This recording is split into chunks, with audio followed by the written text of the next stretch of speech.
Patuloy ang pagpapalawak ng Amazon Prime Video sa Pilipinas matapos ang sunod-sunod na tagumpay ng kanilang mga lokal na proyekto. Dahil dito, lalong tumitindi ang interes ng publiko sa kung ano pa ang mga susunod nilang ilalabas ngayong 2026. Isa sa mga pinag-uusapan online, ang di umano'y proyekto na Kupino na pagbibidahan ni Kim Chiu at Paulo Avellino.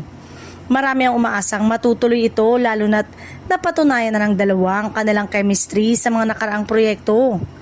Bukod dito, usap-usapan din ang pagbabalik ng LOL, Last One Laughing Philippines, para sa ikalawang season na posibleng pangungunahan muli ni Vice Ganda.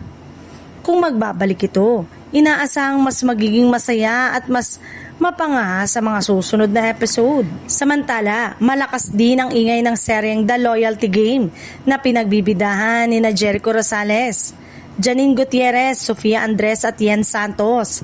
Dahil sa lakas ng cast, marami ang naniniwalang posibleng maging isa ito sa mga inaabangang drama series kung mapupunta sa streaming platform.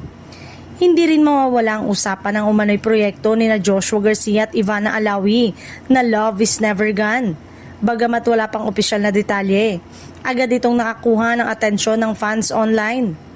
Kasama rin sa mga lumulutang na balita ang tambalan ni Sharon Cuneta at Barbie Fortesa sa proyektong Honor Thy Mother. Kung eto man ay matutuloy, siguradong magiging interesting ang kombinasyon ng dalawang henerasyon ng mga aktres.